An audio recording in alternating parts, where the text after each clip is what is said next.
The sun invaded the bedroom with its golden rays and reflected on Margaret's hair. Grayson held a tray in his hands. He walked carefully into the room. When he noticed his wife was still fast asleep, he stared at her blonde hair that radiated under the sun's rays. Her beautiful lashes were long and thick. Her lips were full and had a strawberry tint. He stood at the door still for more than 60 seconds, watched her without blinking. Finally, he entered the room and set the tray aside. He pecked her cheeks and she didn't even budge. Soon he deepened the kiss, and his ragged breath was the catalyst that woke her up.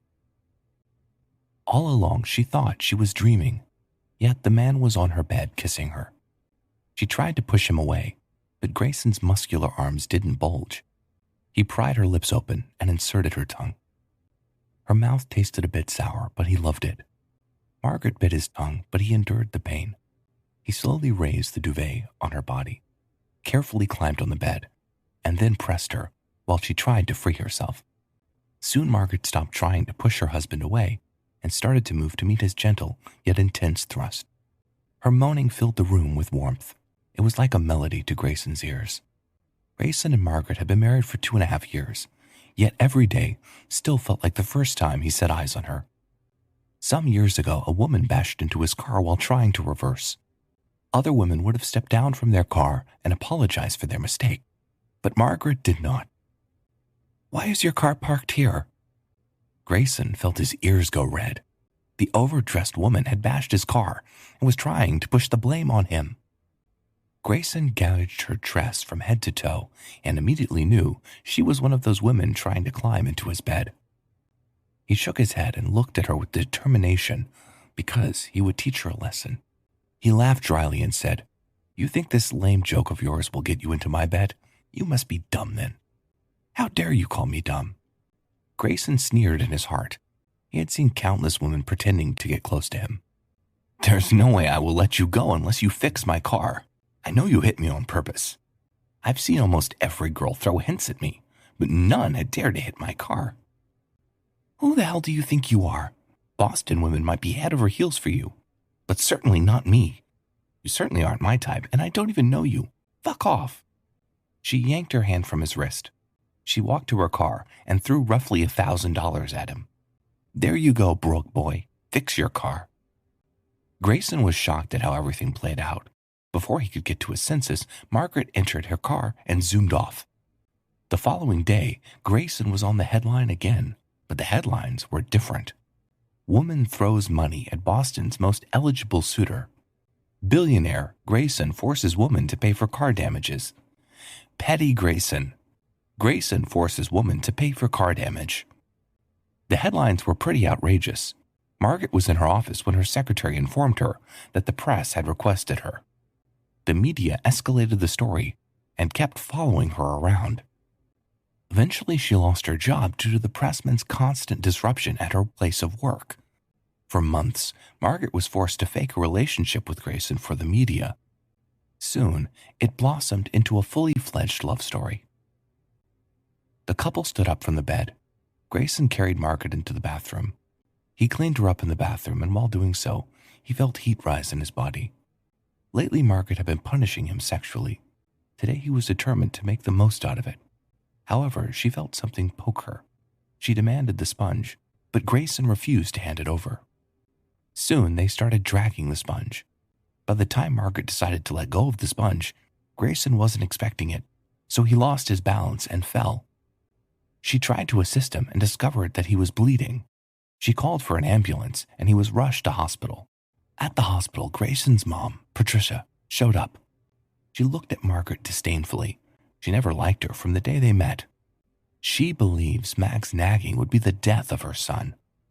She asked security to throw Mag out of the hospital and proceeded to take care of her son. In a few hours, Grayson woke up to find his mom by his bed. "Where's Maggie? You almost lost your life and all you can think of is Maggie? What's so good about her?" "Mom, it was a minor cut. I slipped while bathing." "You are trying to cover up that bitch. You've stayed in that house for years and never had an accident that required stitches. Your lawyer is standing outside. He has divorce papers with him. Sign it and move on with your life." Let's pay her off. Then you can get married to Natasha." Grayson glared at his mom and removed the IV drip from his hands. The security men outside did not dare block his path when they saw him angry. "What are you doing? Grab him now," Patricia ordered the security men. Grayson was moving around the underground parking lot, hoping Maggie was still waiting around. A white Rolls-Royce parked before him. A frail-looking girl wearing a gown that showed her curves alighted the car. "Hello, Grayson. What do you want? Why do you keep acting like we are enemies? We grew up together, yet you never saw me as a woman." "Well, Natasha, I'm a married man." Maggie, who had been in the car waiting, decided to walk around the parking lot. When she alighted from the vehicle, she saw the most outrageous scene in her life. She saw Natasha move close to Grayson, and he didn't shove her away. Natasha wrapped her arms around Grayson's shoulders and whispered, "Your wife is a gold digger. If we offer her some money, she will leave. I truly love you." From Margaret's end, it seemed as though they were kissing. And before Grayson could reply to Natasha, Maggie was already behind the duo. Grayson suddenly pushed Natasha, and she fell. "Why did you push her? Weren't you enjoying a steamy session with your lover?" They heard a resounding clap from behind, which was coming from Patricia. Finally, she knows. Signing the divorce papers shouldn't be a problem now. "How dare you?" Maggie was furious and attempted to pounce on Patricia. Grayson held her back and kept fighting to free her from his grip. "Get your cheating hands off me, Grayson." He didn't budge and carried her into the car. "Grayson, tell me the truth and nothing but the truth now." "I would never leave you.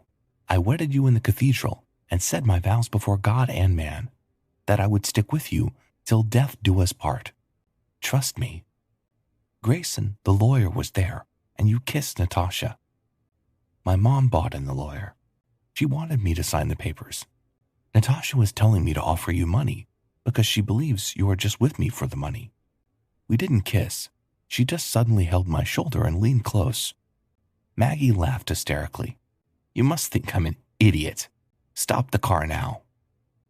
"No." She reached out for the wheel, and the car swept left and right as they both fought to control the wheel. When Grayson lifted his face to look at the road, the car ran into a truck. He knew if he suddenly stepped on the brake, the vehicle would somersault. He grabbed Margaret in his arms to shield her just before the car rammed into the truck. Margaret heard the blaring sound of both car horns before she became unconscious. Margaret had a few bruises.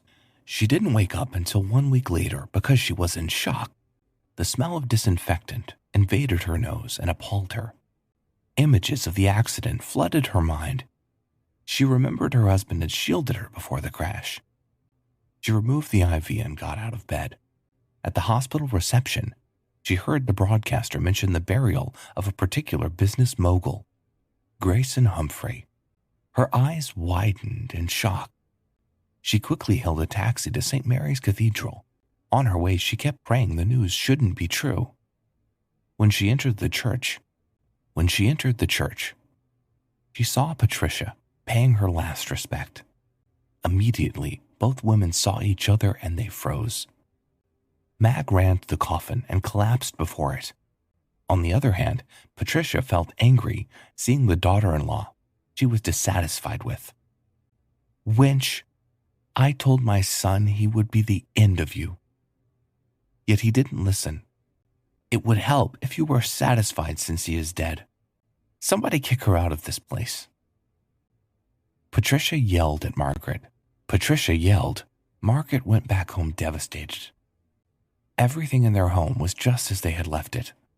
The breakfast Grayson served was still lying on the table. His clothes were everywhere. She felt his warm hands caress her abdomen and whispered, "Let's make." She tried to hold those hands, but they were not there. She cried profusely until she fell asleep. It's been 2 weeks since Grayson's burial. When she noticed she was running out of food, she managed to visit the shopping mall, only to discover All the cards Grayson had given had been blocked. She knew Patricia was behind it. For a week plus, all she did was cry herself to sleep, eat chocolate, drink water, then cry again. She had no clue where her life was currently headed. She knew she had become a poor widow, with just a house filled with memories of her husband. "Gray, can you get me some chocolates?" she asked from her sleep, and when she woke up, she discovered she was dreaming about him again. She walked into the kitchen to pick up some chocolates and found she had exhausted them. Inside the jar, she saw an envelope. She had never picked her chocolates before. Gray's duty had always been, and he performed the task excellently. She tore the envelope and found a letter in it. It was a letter from Grayson. It read, "Dear Maggie, I want to spend the rest of my life with you. I want to watch you curl up and sleep. I love you, and that won't change. Maggie, if you found this envelope, I'm no longer by your side. You never get a bar of chocolate yourself since we got married. Whenever I take a bar of chocolate from the jar, I pray to God that you never get chocolates yourself one day. My mom would always say, Margaret will be your end. Maggie, in your stead, will I happily die over and over again. I shield you from the world. I'd stand against nations and anyone who dares to speak hate of you. My feelings for you are unexplainable. Even now, I long to caress you. You hate me when I'm clingy, but it was the only way I thought of showing you how much you mean to me. I was too afraid to lose even a nanosecond away from you. My promise to you is, in another world, I'd be waiting to have you again as my lawfully wedded, beautiful, and nagging wife. My love for you is unconditional and never-ending. You are the brightness in my life and the meaning behind my smile. I hope I was able to prove how much I love you. P.S. Check the envelope and you'd find another paper. Take it to the bank and you'd be paid monthly for as long as you live. Your loving and daring husband." At this point, Margaret broke down in tears. She realized how she had cheated herself. She knew deep down she spent all her time with Grayson, whining about petty things rather than enjoying and living in the moment. Death, how cruel are you? Grayson, what will I do with all of the money when you are not here?